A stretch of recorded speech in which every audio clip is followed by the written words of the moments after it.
You break my soul, you break my soul. Beyoncé lançou uma nova ontem.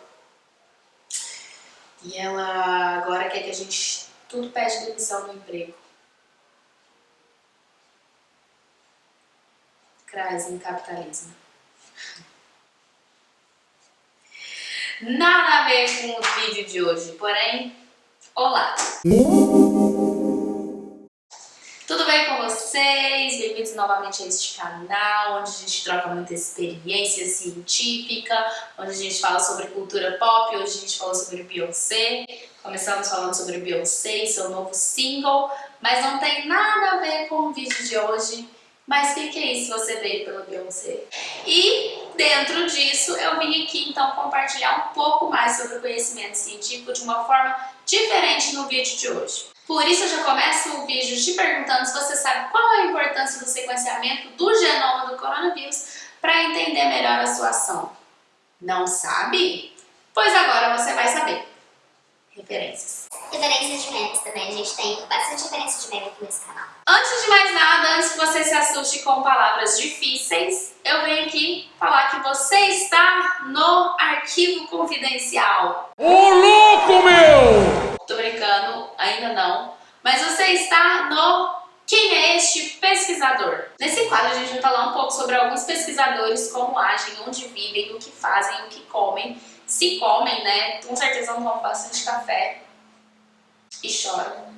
Enfim, e a gente vai falar um pouco, vai dar holofotes necessários para alguns pesquisadores, heróis e heroínas, tanto do Brasil quanto internacional, para dar um pouquinho mais de destaque para essas pessoas e para vocês também ficarem um pouco mais por dentro da troca científica que existe nos bastidores, também nos artigos científicos. Então, além de falar dos pesquisadores em si, a gente também vai debater algumas pesquisas científicas, artigos legais. Eu sou apaixonada em ler artigo e interpretar artigo.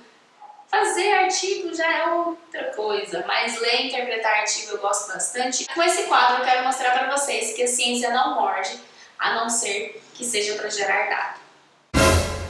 Então, para estrear esse quadro com chave de ouro, hoje a gente vai falar de uma pesquisadora. E se você já viu essa reportagem aqui, se você se lembra dessa reportagem, você sabe quem é a pesquisadora Jaqueline Góes de Jesus, que foi uma das brasileiras que estava nessa equipe que liderou o sequenciamento do genoma do coronavírus em tempo recorde, menos de 48 horas. E na época, esse sequenciamento estava demorando aproximadamente 15 dias para ser feito nos outros países do mundo. Isso foi destaque não só para o Brasil, mas também para a comunidade científica internacional, para poder mostrar o quanto que o Brasil ele é avançado em pesquisa científica e o quanto a gente consegue ser mais avançado ainda se a gente tiver fomento, ou seja, dinheiro, ou seja, incentivo para a pesquisa no Brasil. Bom, antes de mais nada, vamos voltar para o feito impressionante realizado pela equipe da Jaqueline Góes, que foi o sequenciamento do RNA, que é o material genético inteiro,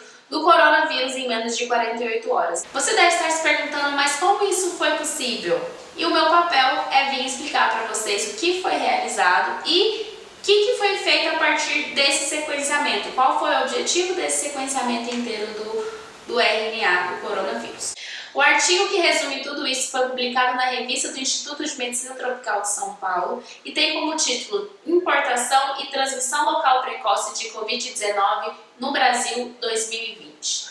Nesse artigo, apesar do feito incrível de ter sido realizado a leitura do material genético inteiro do vírus do SARS-CoV, do vírus SARS-CoV-2 em menos de 48 horas, o objetivo final desse artigo foi detectar mudanças no material genético do coronavírus isolado aqui no Brasil em 6 pacientes precoces, os primeiros 6 pacientes diagnosticados em São Paulo, para poder entender se houve mudança entre esses vírus e os vírus de onde eles vieram, né? De onde a gente trouxe o vírus para o Brasil, que no caso o primeiro foi da Itália, o primeiro paciente trouxe o vírus da Itália, e poder entender se existe uma variação genética, uma mudança genética entre esses vírus que estavam sendo detectados aqui no Brasil e os vírus primeiros de origem, que eram tanto os vírus da Europa, que estavam em circulação naquela época, quanto o vírus que foi detectado primeiro de todos lá em Wuhan, na China. Para poder explicar o artigo, acho que a gente precisa primeiro definir algumas coisas. Número 1, genoma. O que é um genoma? Genoma é o material genético inteiro de qualquer ser. A gente tem o nosso genoma no nosso DNA, os vírus têm o genoma no DNA ou no RNA, que é o tipo de material genético, por exemplo, do coronavírus. Esse genoma, ele vai mostrar pra gente tudo o que indica como aquele ser se comporta. Então, por que você tem o seu cabelo dessa cor, sua cor dessa cor, tá tudo no seu material genético, no seu genoma inteiro. Ele vai identificar todas as características que você apresenta. A mesma coisa acontece com os vírus, né? Toda característica daquele vírus é apresentada naquele genoma. Alguns genomas são maiores do que os outros, como por exemplo os nossos, e alguns são menores, como por exemplo alguns vírus possuem um genoma muito menor, o que fica mais fácil de poder sequenciar. Sequenciar é poder entender qual é a sequência daquele genoma para poder fazer a leitura daquele genoma por inteiro. Então, para poder identificar todas as características do material genético daquele ser. Isso que foi feito então nessa pesquisa, foi feito o sequenciamento completo do genoma do RNA do coronavírus, SARS-CoV-2. Número 2. Para poder fazer o diagnóstico do coronavírus, a gente não precisa fazer o sequenciamento completo do material genético desse vírus. Para isso, a gente utiliza o exame PCR, que é o mesmo que a gente utiliza para fazer o sequenciamento completo. Só que no PCR para diagnóstico de coronavírus, a gente vai pegar só uma partezinha do vírus que a gente consegue identificar que aquele é o SARS-CoV-2. É como se fosse, por exemplo, aquela manchinha específica que tem no seu cachorro, que quando você olha para ela, você sabe que aquele cachorro é o seu e não outro cachorro. A mesma coisa que acontece então quando a gente faz um PCR para identificar um vírus. Ele tem uma partezinha específica que consegue fazer com que a gente identifique aquele vírus sem precisar ver ele por completo. A gente consegue ver só uma parte e isso é muito mais rápido de ser feito.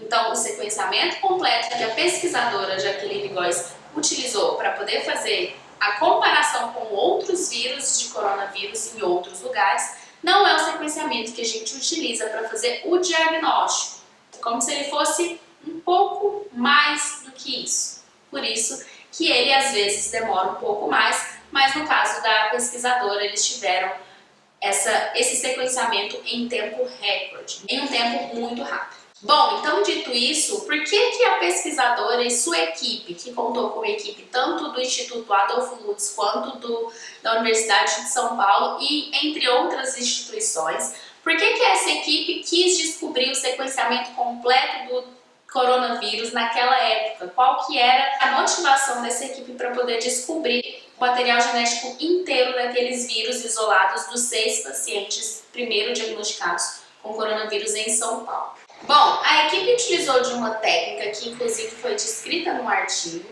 e a partir dessa técnica que eles utilizaram vários primers, que são substâncias que fazem esse sequenciamento em várias partes diferentes e ao mesmo tempo, utilizaram vários primers ao mesmo tempo para poder agilizar um pouco mais o processo. Depois da realização desse mapeamento, a equipe comparou o genoma do coronavírus isolado aqui no Brasil com o genoma de outros coronavírus que já estavam em um banco de dados de genomas, como se fosse um grande Google que a gente pesquisa genomas, material genético. E lá eles depositaram vários genomas de vários locais diferentes e a equipe comparou o genoma do coronavírus aqui no Brasil com o genoma desses outros países para poder ver o quão diferente o vírus no Brasil se apresentava dos vírus de outros locais. Por que a equipe quis fazer isso? Para poder entender como que o coronavírus estava circulando no mundo. Isso gerou, por exemplo, esse gráfico lindíssimo que a gente consegue ver aqui, em que a gente consegue perceber que os 6 isolados do coronavírus, que estão em negrito, eles estão isolados e têm material genético bem diferente um do outro. Então, quanto mais distante eu encontro um ponto aqui desse vírus aqui, mais diferente ele é do outro. É como se fosse uma grande árvore genealógica, só que aqui a gente chama de árvore filogenética, para poder entender a semelhança genética de um vírus com o outro, para ver se eles estão modificando muito durante a transmissão. Isso vai ajudar com o quê? Com a identificação de mutações que podem fazer com que o vírus seja mais letal ou mais transmissível ou até para poder ajudar na identificação de mudanças no material genético que respondam ou não, que sejam sensíveis ou resistentes a alguma vacinação. Então, entender o movimento do coronavírus e como ele estava se portando naquela época era de extrema importância. E quanto mais rápido possível isso fosse feito, mais rápido a gente entendia o comportamento desse vírus para poder combater ele, principalmente naquela época. Bom, isso aqui é um pouquinho do que o artigo fala. O artigo completo está disponível nos comentários para quem tiver interesse de fazer a leitura desse artigo. Vale ressaltar também que é um artigo que foi publicado em abril de 2020, ou seja, algumas mudanças podem ter acontecido durante esse processo da publicação até os dias atuais. Voltando para a nossa estrela, além desse marco extremamente importante na comunidade científica, Jaqueline Góes participa atualmente do Instituto de Medicina Tropical da USP como pós-doutoranda e ela auxilia principalmente no sequenciamento de arbovírus, que são vírus transmitidos por insetos, como por exemplo o Zika vírus. A nossa diva científica do dia é graduada em Biomedicina pela Escola Baiana de Medicina e Saúde Pública, é mestre pela Fiocruz e é doutora em Patologia Humana pela Universidade de São Paulo. Depois do sucesso de sequenciamento rápido feito no Brasil, ela foi reconhecida mundialmente pela comunidade científica e tem recebido inúmeras homenagens e prêmios. Uma das homenagens, por exemplo, foi a Barbie, que foi feita a partir das suas características, em que ela foi uma das 5 cientistas homenageadas pela Batel por participar dessa guerra contra o coronavírus que perdura até hoje. Jaqueline Góes conseguiu mostrar o seu ponto e demonstrar a importância de uma ciência bem feita, com agilidade e com o intuito de auxiliar toda a população. E por isso ela merece o reconhecimento de todo o mundo, inclusive o seu. Se você gostou desse quadro, se você gostou desse conteúdo, comenta aqui embaixo pra mim, é super importante eu saber o feedback de vocês, se vocês estão gostando, o que vocês querem ver em seguida, se você tem alguém que você gostaria de ver aqui, deixa aí nos seus comentários, não esquece de curtir o vídeo, me ajuda bastante, se inscreva no canal também para poder receber mais conteúdos como esse, e é nessa que eu vou tentar eles com cultura pop. Ai, que ódio! RNA! Tudo! Revista do Instituto de Medicina Tropical de São Paulo, importação e transmissão local precoce de Covid-19 no Brasil 2020. A nossa diva do pop é graduada em medicina. A nossa diva do pop. Mas então quem foi Jaqueline Góes e o que